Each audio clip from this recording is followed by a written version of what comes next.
In this section, we are going to see a physical application of integration. If you've taken a first-year physics course, then you've probably seen some of these formulas we're going to work with. If not, well, then it's still okay because they're not that bad. So the force on a body is given by Newton's second law. And that is F equals ma, where m is the body's mass and a is the body's acceleration. Now, in the SI system, the mass is measured in kilograms and the acceleration in meters per second squared. And in the SI system, the unit of force is 1 Newton, which is defined to be 1 kilogram meter per second squared. So what we're actually interested in this section is calculating the work, which tracks the accumulation of the force that's applied to an object over a distance.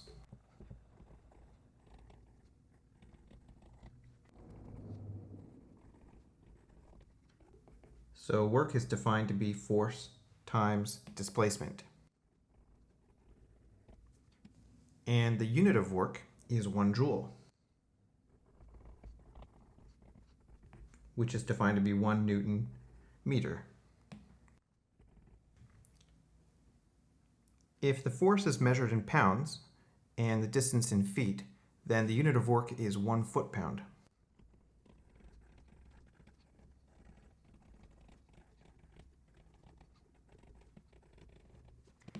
And 1 foot-pound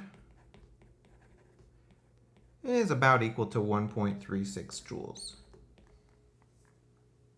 Okay, so what we are going to be working out are some pumping exercises where we will be looking at the geometry of a tank full of water and using an integral to calculate the work done, pumping the water out of that tank.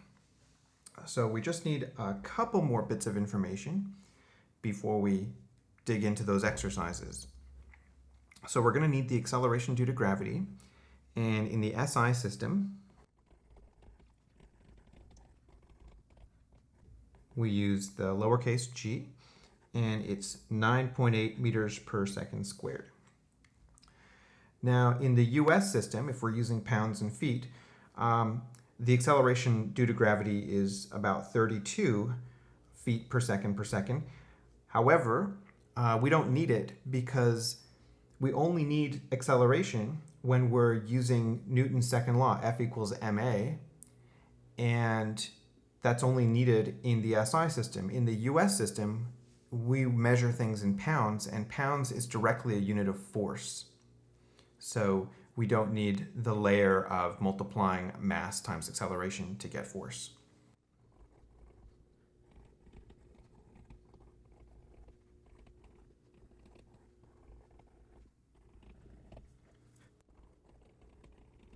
So for the pumping exercises that we're going to see, we will appeal to the following formulas. If you're using the SI system, then work, which is force times distance, we will regard as mass times acceleration due to gravity. There's the force times the distance. So there's our mass in kilograms.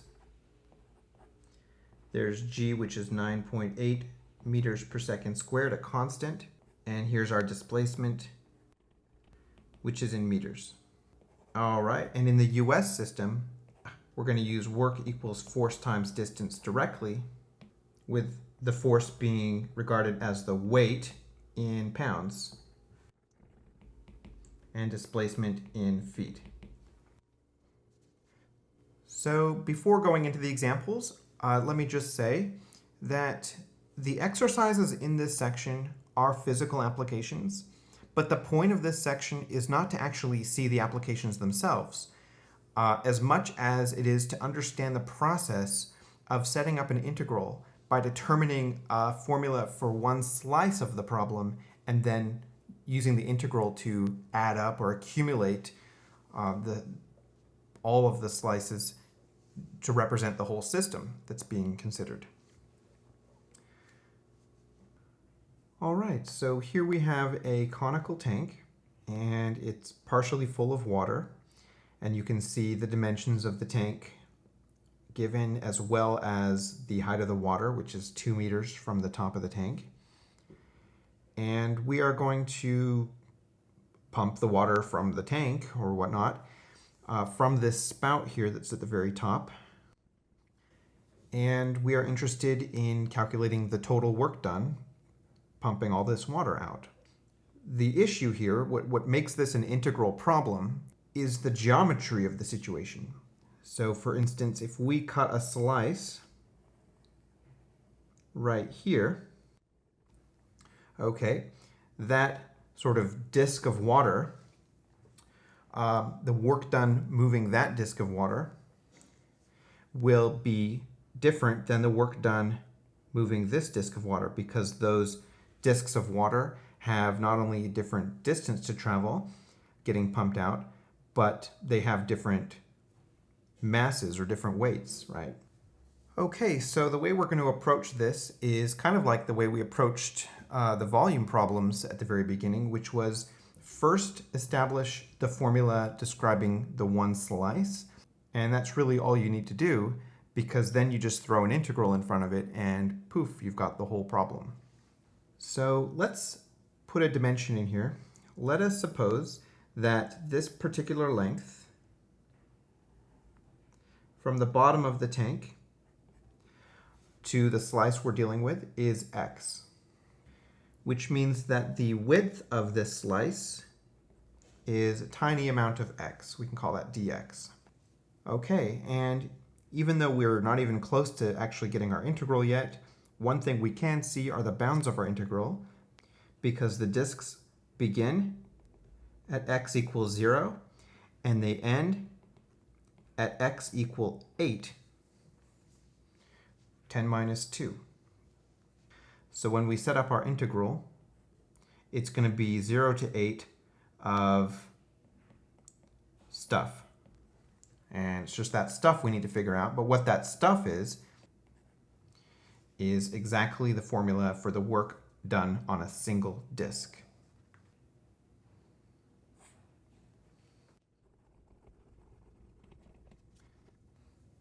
Okay, so how can we do that? Well, by punting.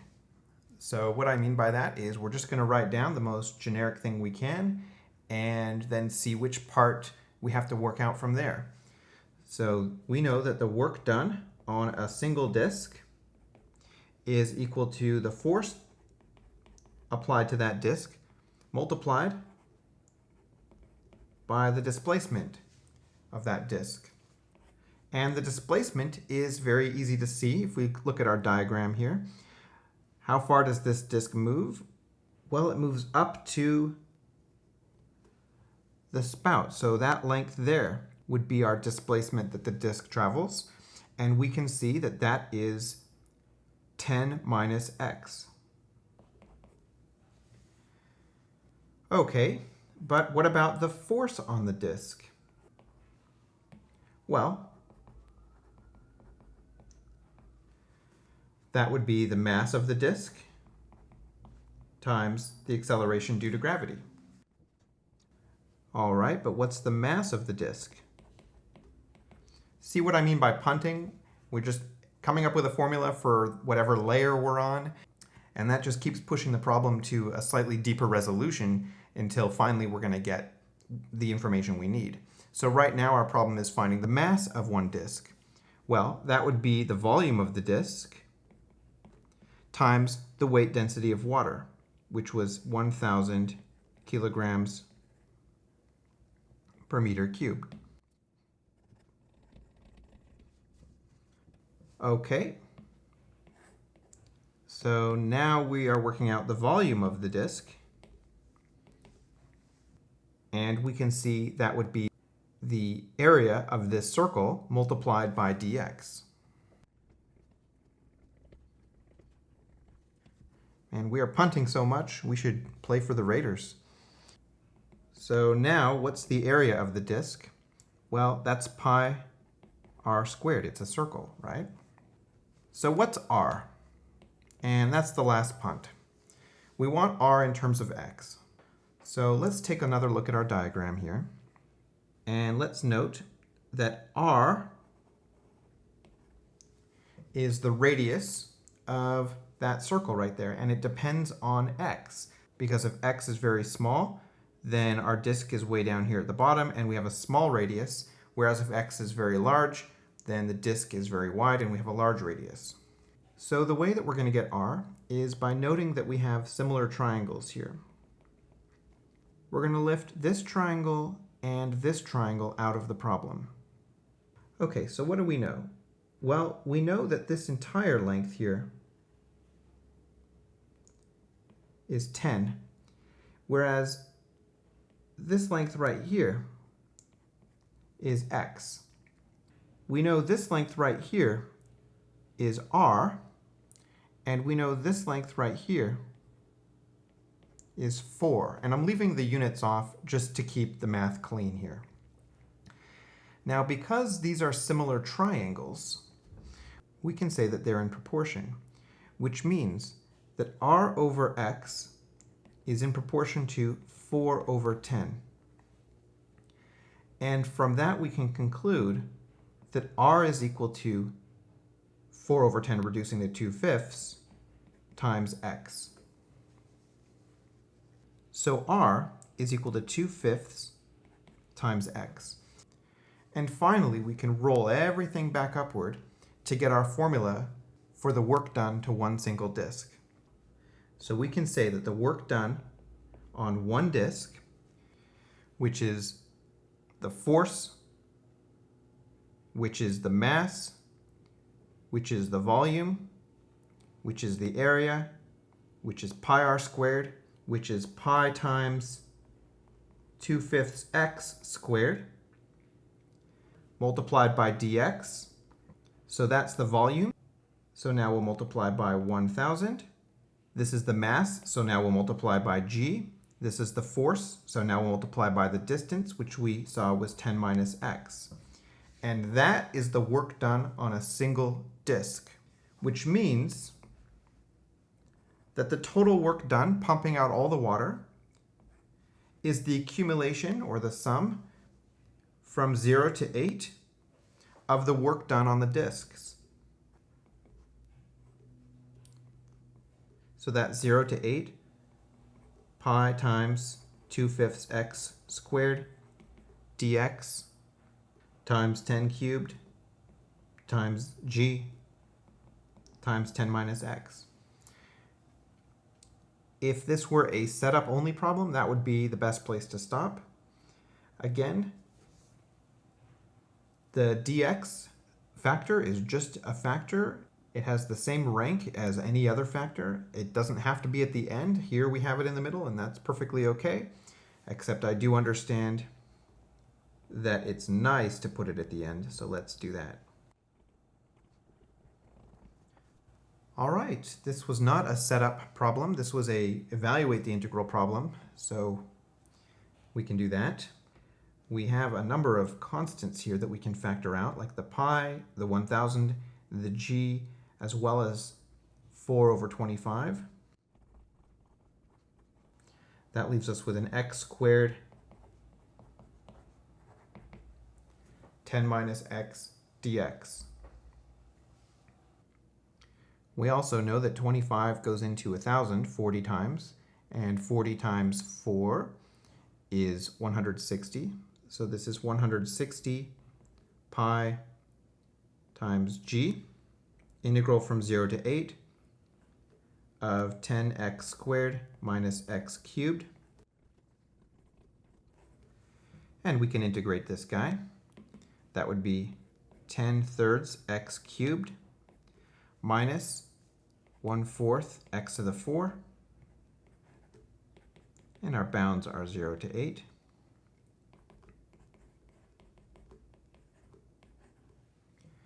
And when we plug 8 in there, 8 cubed is 2 to the 9, so that would be 512.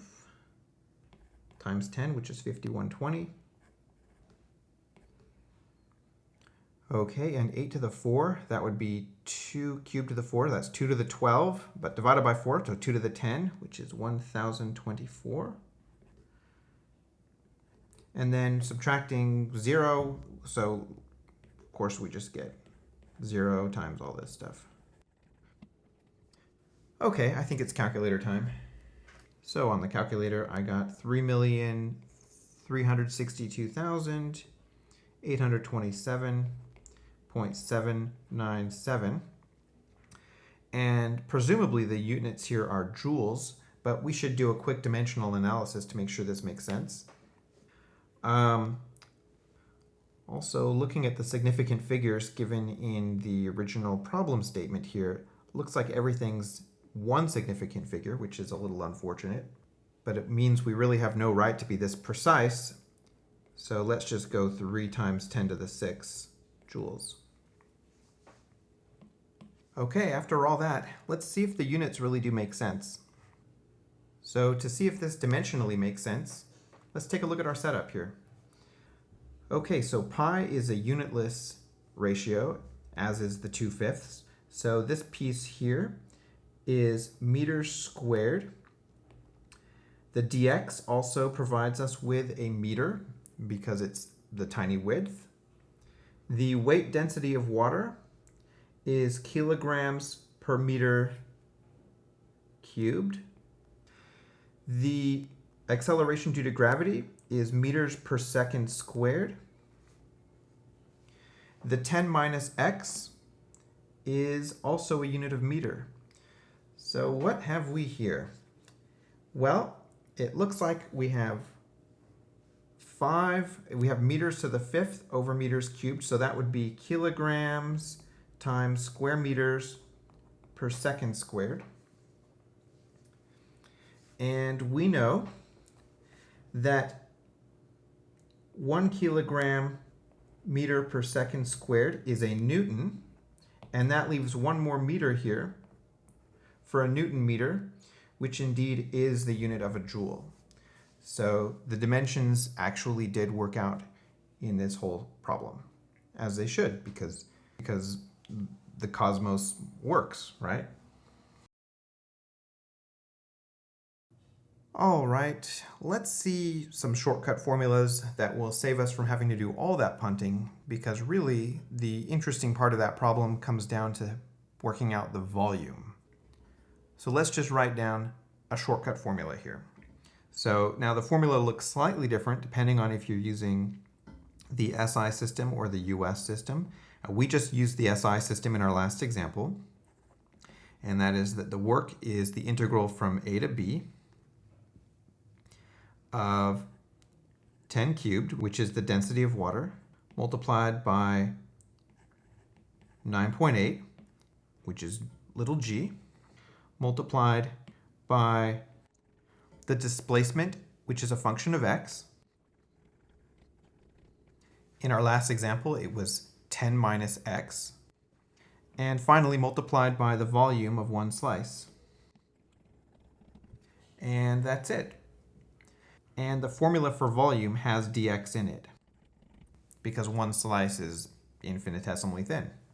Okay, so the factors in blue depend on x, and of course depend on the geometry of the problem. In the US system, the work is the integral from A to B of 62.5, which is the weight density of water, in pounds per cubic foot, multiplied by the displacement in feet, and multiplied by the volume, which has dx in it. All right, so let's look at an example in the US system. Okay, so here we have another tank full of water. We're going to approach this the same way that we did the last one, except for the fact that we're going to appeal to the shortcuts that we just worked out. This one here is using US measurement systems, so obviously we're measuring things in feet. which means our force will be measured in pounds and our work will be in foot-pounds. Okay, so, well, what is our formula? So work is equal to the integral from A to B of 62.5, which is the weight density of water, multiplied by the displacement of our slice, multiplied by the volume of our slice.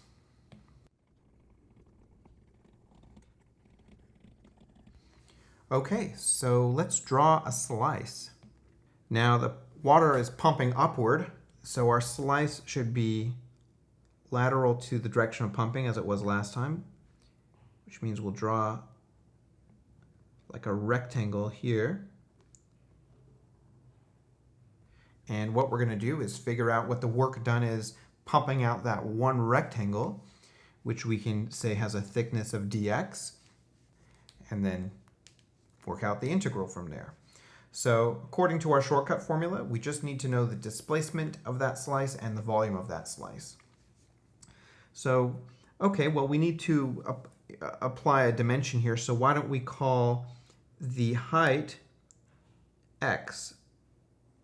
So the slice is x units from the bottom of the tank, and we can see the displacement of that slice would be everything above the x here. So that would be the 3-foot spout, which is a fixed number, plus this length right here, which we can see is 5 minus x.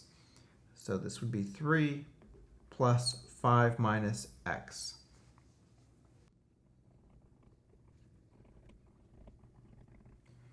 Okay, and of course that's 8 minus x altogether. So what is the volume of this slice? Well, it's obviously going to be the area of the top of the slice multiplied by dx. So we really just need the area of the slice. And, oh, I didn't write down one of the dimensions. So that's my mistake. The length of this entire tank here in this direction is 12 feet. Okay, that is given in the problem. I just didn't write it down. So it's a demerit. Okay, of course that 12 feet is an essential part of the area of this rectangle because the rectangle has a length of 12 feet. So we really just need to know what this length is here. And to get our hands on that, we're going to use similar triangles again. So why don't we call this half length r? So that if we lift this triangle and this triangle out, what we can see is another situation with similar triangles. So we have r and x, and we have a total height of 5. And you can see this length right here is 5/2. So we can say that the ratio r over x is in proportion to 5/2 over 5. So solving for r, we can see that r is equal to 1/2 x. Okay, so let's put our volume together. The volume of the slice at x is going to be the width of the slice times the length of the slice times the thickness of the slice, which we know is dx. Okay, so what's the width of the slice? Well, that's 2r. And what's r? r is 1/2 x. And what's the length of the slice? Well, that's 12 times dx.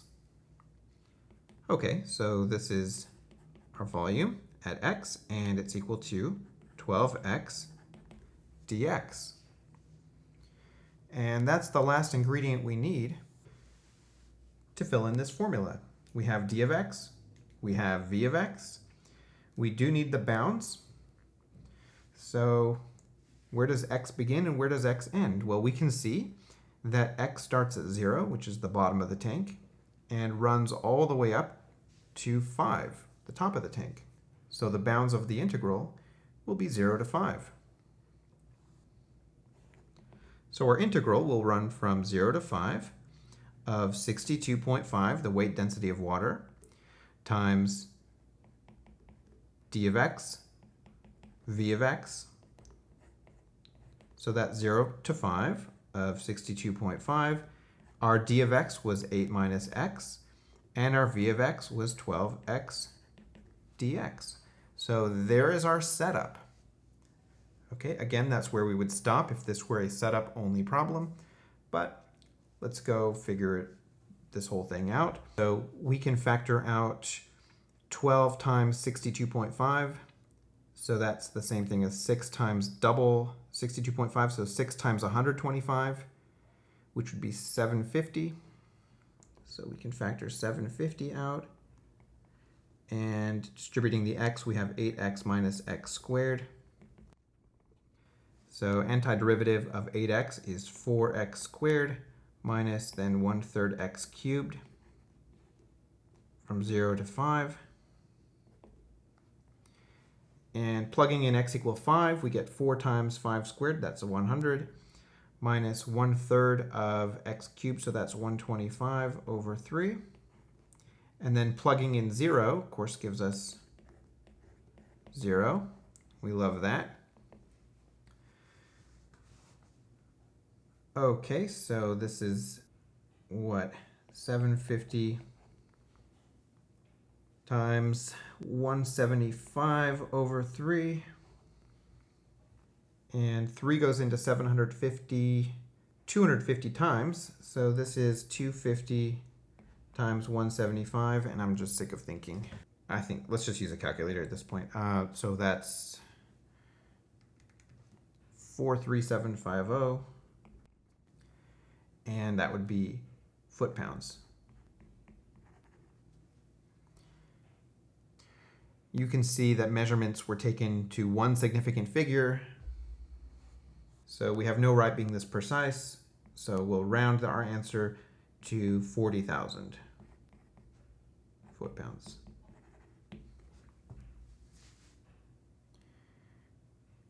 And there we are. Isn't life spectacular?